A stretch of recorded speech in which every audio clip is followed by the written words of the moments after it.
Hi, everyone. We're here with Catrileo Carrion Collective, Comunidad Catrileo Carrion, and they are presenting one of the last films that you'll find in the program, which is called No Olvidamos. But originally, you guys can say the same, the name in Mapudungun. Bueno, Mari Lamien, Compuche, Incheta, Antonio Caliban Catrileo Piñenca, Incheta, Nyere Café, Caquimelfe, Winkazungumeu. Hello everyone. Hello Antonia, my name is Antonio Catrileo, and I am teacher, I'm weaver, writer. Mapuche. Mari Pulamian Compuche, Inche Manuel Carrion Piñen. Hello everyone, I'm Manuel Carrion. We are part of the Catrileo Carrion Community, and the video is called Ngoymalayiñ. That's we don't forget in Mapuzungun, which is our native language. Is the only group, the only filmmakers rooted in Mapudungun, in Mapuche culture.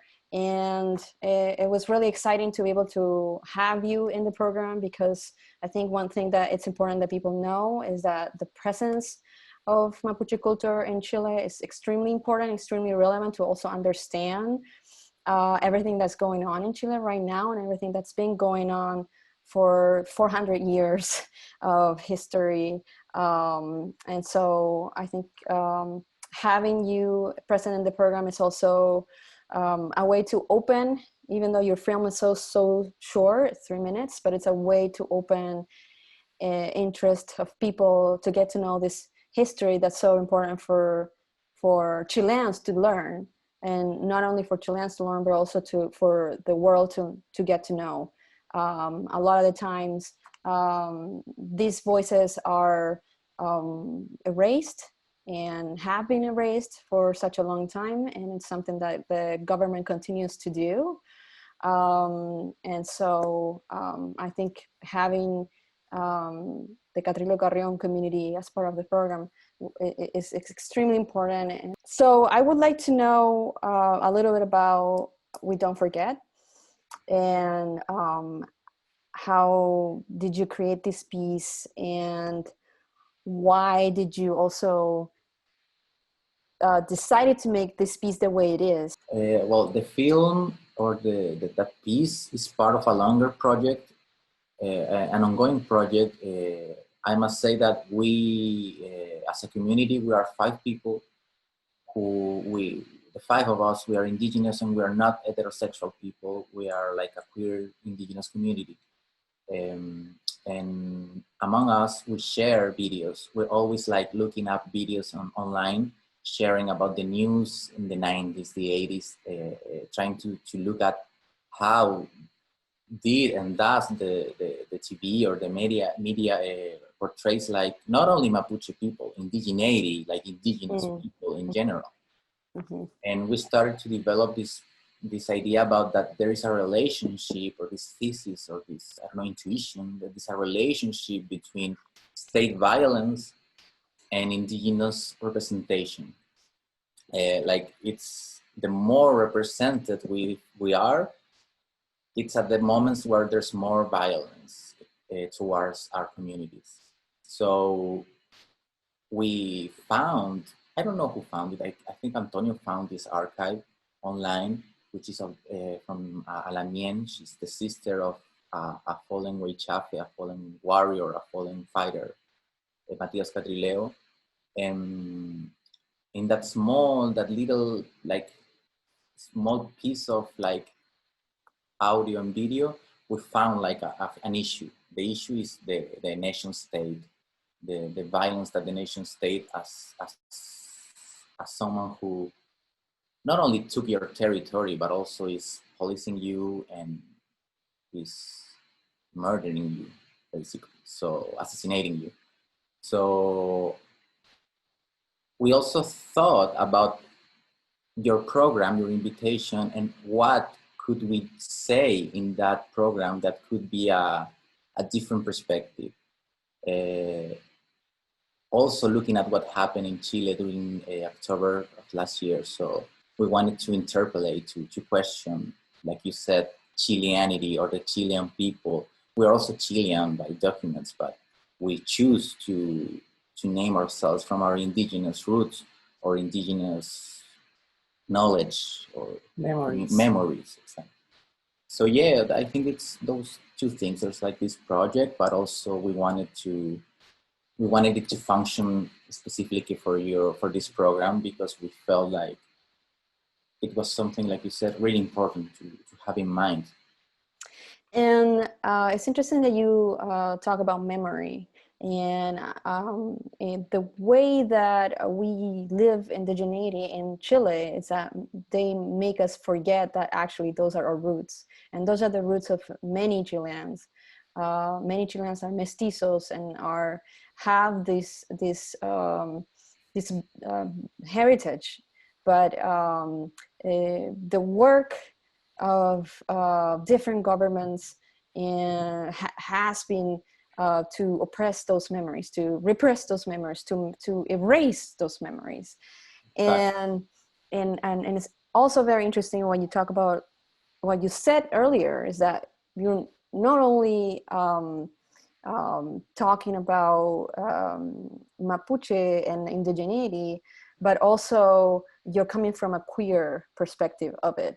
And there was also in the history of Chile, and there still is, so much erasure of queerness in history. And so it goes everywhere. It's like you're working so much with this powerful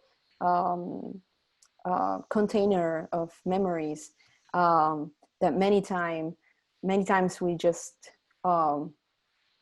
we don't get to see, we don't get to encounter. They're still there, and there will always be. They will always be present. It's impossible to really erase something from the history, but it exists within this violence, right? Which is many times where we speak from as artists as well. How did you started working together, and how is it for you to make work together? For us, the life and the work is the same thing. We share not only a love, because with Manuel we are a partner. Both are indigenous. I don't know that if queer is the best word, but I think that Two-Spirit is more close to our experience, indigenous experience, because we can transist in different energies. Mm-hmm. It's not the same to male and female energy. Yeah. We can transist in other possibilities to explore our love, desire. I don't know. We working around the memory, political memory from the south of Chile, because this is Mapuche territory, and we want to recuperate, no sé, recover mm-hmm. this land, mm-hmm. and we want to recover our sexuality, our different gaze, our maybe queer gaze. Right. And when we make this video, we consider this point of enunciation. Mm-hmm. I don't know. Enunciation, yeah. Yeah, nuestro lugar de enunciación is really important for us. Mm-hmm. Like trying to answer how we met or how we started to work, because that's really like, it's funny because we met by mistake through Facebook. on 2015. Tell us a little bit about that.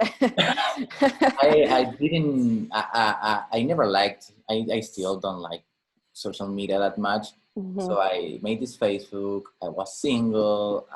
I don't know where, I think I was visiting my sister and I made this Facebook. I had like 20 friends and I friended Antonio, but he had like this profile with a painting on it. So it was like, I wasn't like, I don't know, like stalking him or like trying to, I don't know. I wasn't interested like romantically in Antonio because I didn't know him. So we started to talk because we met through this online decolonial theory group, I think, when Facebook used to have groups. So, and then we started to talk and then the conversation never ended till now. And the other members of the community is my brother, who's also non-straight, I mean, queer or epupillan or two-spirit, and the two sisters of Antonio, who are also non-straight. So it's very particular, our place of enunciation or our standpoint of view, it's really particular because it's both mestizo indigenous families who get together because of our relationship of partnership and love, but then the work starts to like, I don't know, to rebalsar, and start flow, like flourish, yeah, or flow, yeah. Start to flow, overflow to other like subjects and people, and then we start to realize that the ideas we have, we've always been discussing them with our brothers and sisters because we've always wondered if we can participate in ceremonies with our partners because that's not allowed, right? Right. So it's all. It's really, we love our community and it's our safe place, but now we are away from them. We are living in San Diego, California, in Ngoymalayiñ territory occupied by the US, and our people is in Pico Mapuche Culture territory occupied by Chile. So our community, because our people is everywhere. But well, this is mainly when we talk about community, but it's so important and sometimes we forget that a lot of the times we feel so lonely in the world with our views because the world has these other views and they're so strong. Heteronormativity still is really strong. I was talking to a friend the other day, I was watching this film and I'm like remembering as a kid having to watch heterosexual couples all the time. And in a way it was violent for me because this was something that I wasn't I didn't feel it was right. So this is something just it's subtle, but it can be even more violent when they force you to think alike, all this society. So finding people that think like you the way you did, it's that first step to get to know yourself and also to accept yourself and to be able to speak up and start talking from your own space, from your own self-awareness. So that's, I don't know, as I'm listening to the story, I just find it extremely interesting and extremely important too, to acknowledge. And what we're like we're like trying to reflect right now collectively, it's what does it mean to be a community, our indigenous community or a mestizo indigenous champurria community that's not going to have babies there. We're not going to reproduce. I mean, we can because biologically we all can. But we don't want. But we don't want right now, and we don't feel like it's going to happen. Like something like happens in life because. So that's also a political question. Like, what's our place then as a community among other communities too? Yeah, it's a powerful question. We celebrate this possibility to non-reproduce. We think that it's important to create knowledge about this and create a dialogue with other indigenous people because in our communities, indigenous community, when you say you are not heterosexual or you are queer or you are two-spirit, is really strong for us because our people look at distance or maybe, I don't know, it's difficult. It's a problem for the people because the people have a lot of prejudice. So we use the video language. We use the different language. Maybe yes, this is a language too, and trying to open a safe space for people like us. Yeah. Now, you said something really interesting. You're talking about not wanting to conform, right? And to like be part of the family structure. And that's something that I always think about. And I talk to my brothers and sisters about it. I'm like, I'm not going to do that. But it's also something that there's so much pressure to do it. But then there is the question of creating work, bringing things to life in a way, bringing things that maybe didn't exist before into images and sounds. And how do you feel about making work? Is that in a way your legacy? You feel like it's your legacy, or is a way to communicate with others? How do you feel about creating work? Always say that we don't want to reproduce, but through the textiles art, we want to multiplicate. It's different. Yes. I don't know if I want create a legacy. I don't care. I don't care this. But for me, it's important to share our language, our knowledge, our experience, because it's important to create a space with maybe elders, Epupillan elders and young Epupillan, and trying to explore a different poetics about our experience. Not use our experience like a identity or category.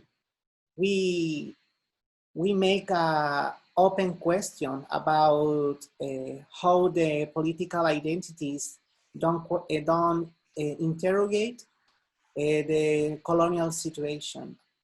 For us, it's really important to the self-determination for our people and use our knowledge and our place of enunciation to fight for this self-determination for people, Mapuche people. And sorry to interrupt. You said sharing. I think that's a really key word versus creating brands or creating legacies or creating something that in a way is just like an appreciation of the self, of the self-making, and kind of like leave your name and become someone who's known just by the making. In your case, you're talking about sharing. Many times people forget that sharing also have to do with not just giving but also receiving. And so it's a thing that it goes both ways. And so what you're giving, in a way, you're getting back from others, and sharing again brings us back to collaboration. So that's also really key to that you brought up, and it's so again something to think about when you think about making work. Yes, so I wanted to talk a little bit about your experience with what started to happen in October 18, 2019. We know that it didn't start then. That was just the explosion of everything, but kind of want to know, where were you at the moment and what were your thoughts as artists? Well, we came to San Diego, California. We arrived on September, early September. So we lived all the process far away from home, from our land, from our territory. So it was really hard. It was very hard. It was a mixture of hope, like happiness, but also sadness. It was really hard, but at the same time, it gave us a perspective. Because maybe I forgot to tell this earlier, but we also decided to work for your program or with this project through archives, because that was also a way of like owning our place of initiation. Like, we are far away. Of course, there's a part of our community that's there, but they were also making videos or they were on the streets marching, and we were here. So we started to edit this video, and it became like this reflection or this idea that could like encapsulate something like you said, like it's not about like only October of last year. It's about, for us, 500 and more years of occupation and of the transfigurations of coloniality in state institution and everything. For us, is still there because the inequality, it's based on land control. So for us, it is still the same question: who owns the resources? And that was really important for us. We come from families who were also very active during the dictatorship, against the dictatorship. So it was also a way of like connecting with our other memories for ourselves.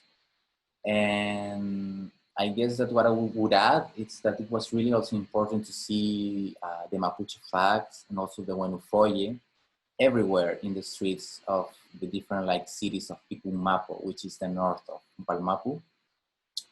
But then again, we now ask ourselves, where's those people? Where's that people? When you also see the people like chanting and jumping against Mapuche people in Temuco in the south, like, if you don't jump, you're an Indian. You're a gross and disgusting Indian. So and the word Indian is so powerful also in South exactly. America, in Brazil as well. Like how this word is just so denigrating, and it keeps people just keep using it. It's so you know, it's so damaging. And another thing I wanted to ask is exactly what you were talking about. I remember watching some images from one collective that was covering a lot of things happening, not just in Santiago, but also in Temuco, also in the north.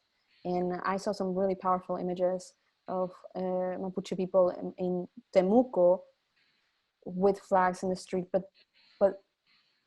you could see it in their faces that there was so much hope in these images, and it was just beautiful to see that in a way this was a time where Chileans were joining that protest as well, and vice versa, and supporting each other in many ways.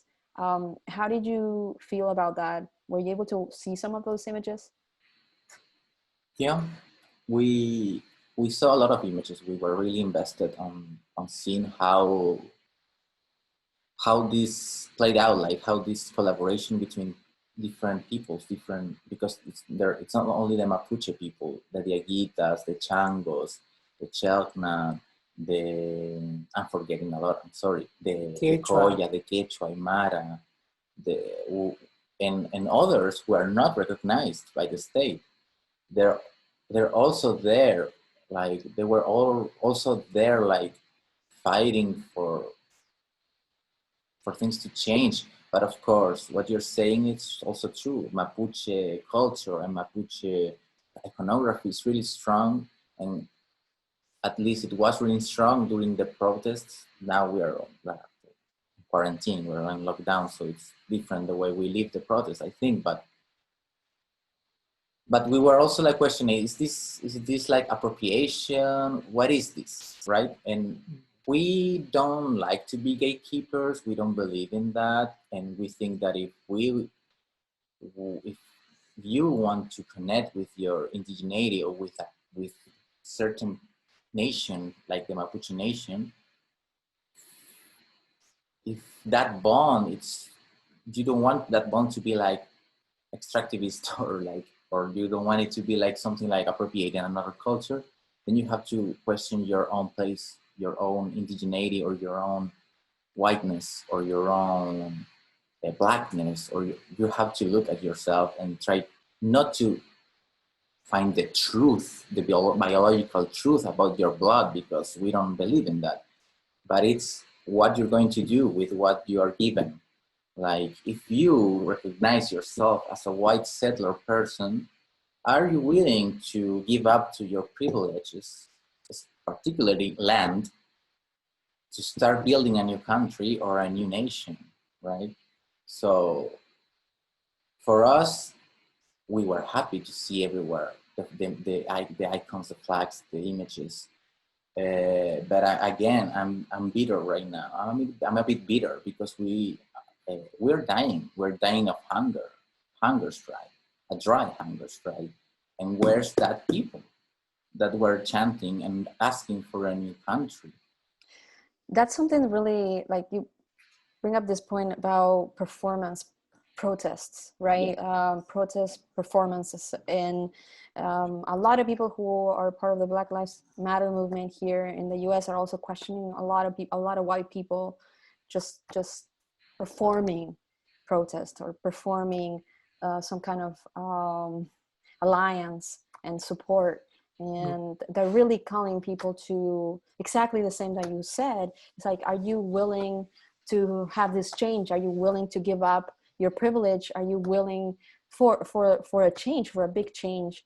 And you know, then comes a point where a lot of people ignore that question and try to ignore that they are being presented with this question, because it is so hard for them to give up that privilege, because they've had it their whole lives. And so it's just, you know, it's really difficult for them to face this. But it's really important that this question is asked for the same reason. If you can tell us a little bit about what you're doing right now, like if you're working on something specific, and also it would be nice to know, for people who are watching this interview, you give us a little some idea of what's going on in Chile currently. We working now. We continue to working with. We don't forget, because this is the first video when we analyze the culture, visual culture media about the violence with of no sé si with no con los Mapuche against with Mapuche people, against them, the Mapuche people. And now we voy a decir en español, ahora estamos mirando distintos otros archivos de la cultura visual de los medios chilenos y argentinos, de cómo han ido también construyendo una idea esencialista y racista acerca de las personas indígenas. You're working on, let me translate, you're working on archives, not just in Chile, but also in Argentina, of how people here are creating an image that it's very essentialist of what indigeneity is, and very racist too. Yes. I guess it's kind of hard to answer this question, because I guess it goes also with the question about life and work, because our work is also our life, like, and it comes with this idea of the family, of the reproduction, like how we understand also our life is because we have also this time. So we're working in that particular project, but we're also working in a different,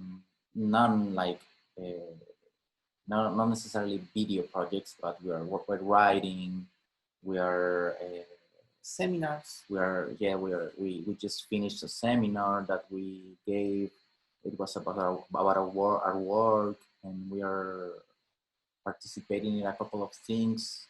But yeah, the main thing that we're thinking right now, it's about violence. I think that's the thing we're thinking about, and how to bring our perspective as queer or two-spirit indigenous persons and community, how to bring our perspective without representing ourselves in the video. I don't know if this is clear, but it's like, how do we make a critique about state violence through these archives, but also queering this archive, not by adding queer subjects on it, but by changing the gaze, locking parts, fragmenting parts.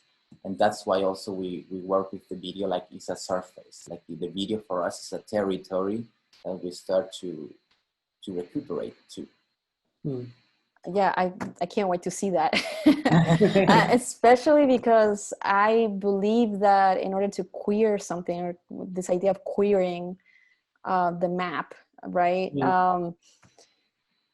A lot of times comes from having queer makers and giving them the space to enter spaces that we're used to, like same what happened with cinema and how white male gaze used to be, and then there's this Lara Mulvey female gaze trying to change those things, and then the queer gaze, right? And it comes in layers and comes in waves. First we make out of what we feel we know, and a lot of the times when we watch films, queer films from like 20 years ago, maybe we think, okay, this is not that appropriate, or the way that you're looking at this group is not that, appropriate considering what we know now. But it's this first wave that gets that voice and gets that perspective out, which is super important. And then there's other waves that come with really reflecting about the material and what you say. It's not necessarily about putting queer or third spirit subjects in front of the camera, the way you're going to achieve that, but also it's how you shoot with the camera, how you interact with the subjects, how you maybe change that idea that there is a subject, but it's more a character or a person that you're talking to, and it's not someone that you are using for your own work. How do you change all of these dynamics that are part of traditional filmmaking or traditional art making? So that's exciting. And yes, I would love to. I can't wait to see what you make and what you share. Yes, and tell us if you can let people know what's going on in Chile currently with Mapuches. ¿Quieres hablarlo tú? ¿Qué está pasando con el programa Mapuche en Chile en español? ¿Yo lo puedo traducir? Bueno, hoy estamos viviendo una situación complicada que lleva, yo creo, ya más de 20 años. En el gobierno de democracia en Chile, distintas personas mapuche, activistas o personas que defienden los territorios han sido asesinadas por el Estado chileno.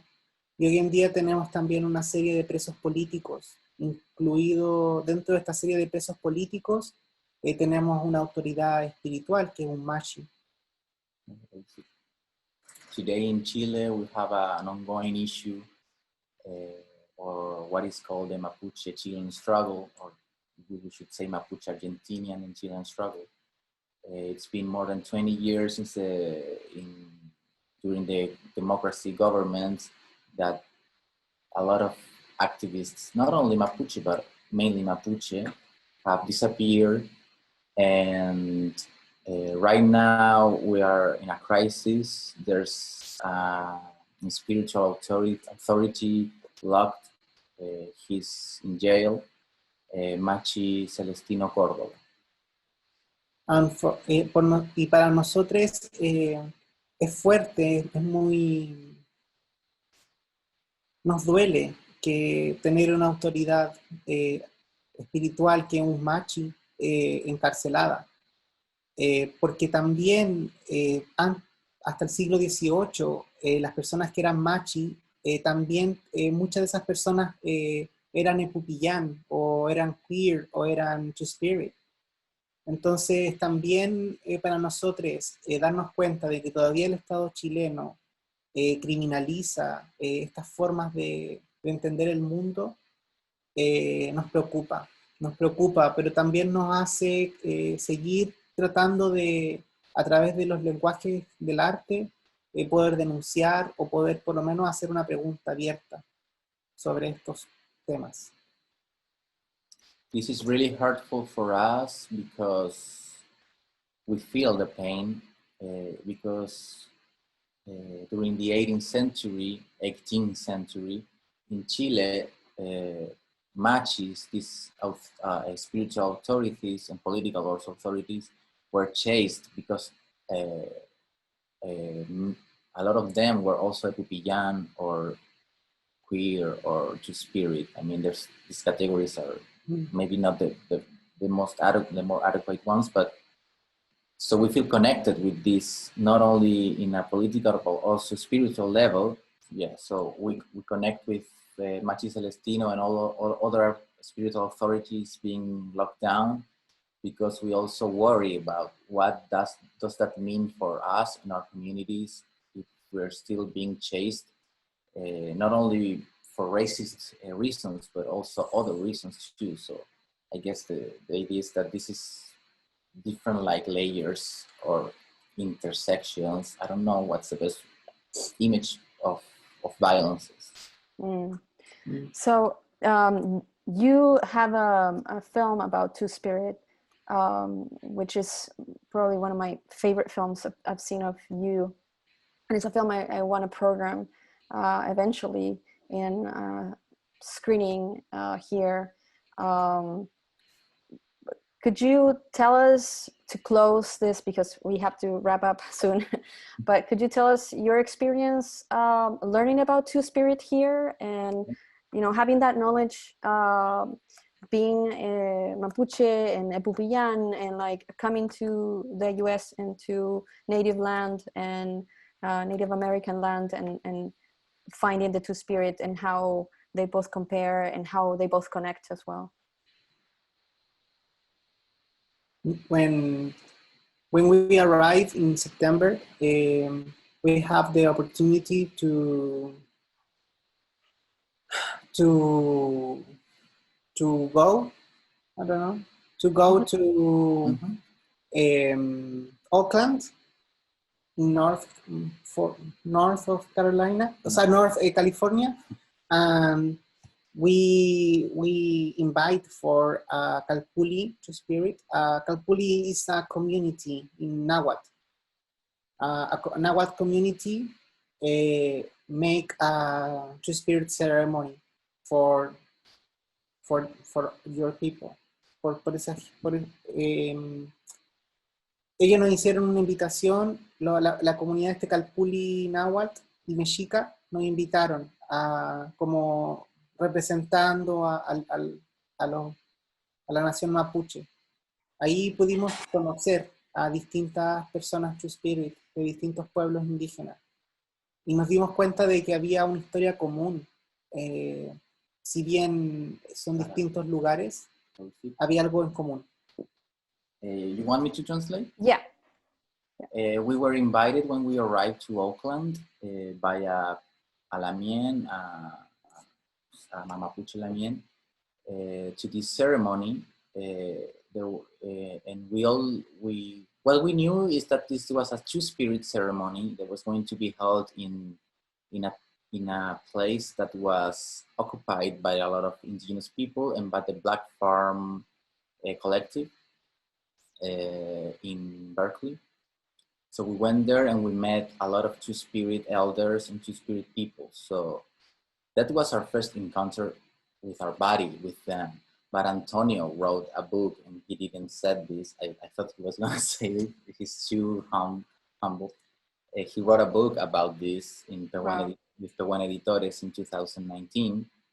And that book, I must diverge a little bit of the theme because this is important. That book was presented in Arruca, which is like the traditional house of Mapuche people, and this was presented in Arruca, in Picumapu, at the north of Mapu.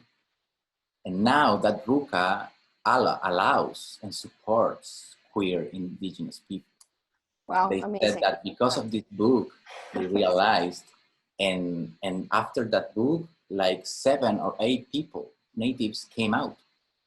Wow, you're gonna make me cry. I'm gonna cry. Yeah, it was beautiful. So, yeah. So I think that to answer your question, like our first connection with the Two-Spirit was like, this is a political category that a lot of native people, a lot of different nations agreed on to be able to survive the HIV crisis. Right. And we feel connected with that because HIV is in our history of our community, in our bodies. It is. So we learned from them. And I must say that Antonio got a lot of criticism because they were saying like, you're quoting US theory or US text. And we were like, are you sure? Because we are like talking with the Cherokees, we're talking with the other like tribes and nations. We are not talking with the US government, right? Yeah. So I guess that's also our way of living this migration. Like we're occupying also Kumeyaay territory, and because of that, we feel the need. And this is maybe I'm getting too ahead, but this is also part of the We Don't Forget project. We're also starting to know the Kumeyaay nation here. We didn't want it to like talk too much about this because it's just starting and it's just, we don't have a car, we are in quarantine, so it's all difficult, but we will get to the point where we're going to go to the border to see the places that are being demolished through dynamite. And you can see the Kumeyaay nation on the Mexico side and on the US side praying all together. Wow. In a border that doesn't exist. So I guess that for us, the Two-Spirit was a gateway, but we also see it with distance because it's not our experience. It's not a particular experience. So yeah, it has helped the Pupiyan category or the idea of the experience. It has helped a lot of people, but it's not the only one too. That's what I want to say. There's also other queer or Two-Spirit or trans indigenous people in Chile and in Argentina, not only Mapuche, from other nations, like finding words, like performing like images or experiences from archives. I think there's not plenty, but there's people also doing this kind of work from other words, other knowledge, because we also have to remember that indigenous knowledge is very located, it's very situated. So even in the Mapuche community, you can have one community that has this word or this knowledge, and other community that never heard of it. Interesting. Because we also we have to understand that Mapuche is like anything else. You can find the diversity also inside. The diversity within. Yeah. Yeah. Well, thank you so much. I think that last part leaves us with this need to connect, right? To expand what we do into other communities, because so many are going through similar struggles as well. So I think is a great way to end this conversation, because we're not really ending it. We're like opening something much bigger. Thank you so much, Antonio Manuel.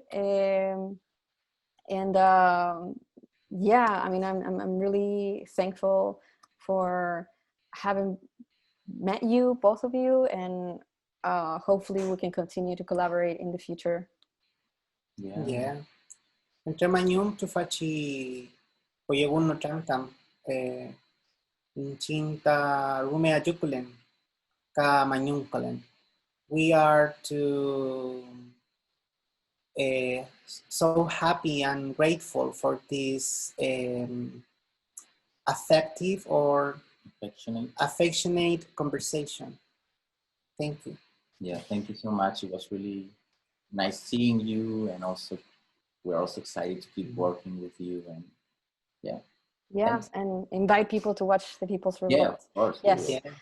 All right. Thank you so much. See you soon. Bye. Bye. Bye.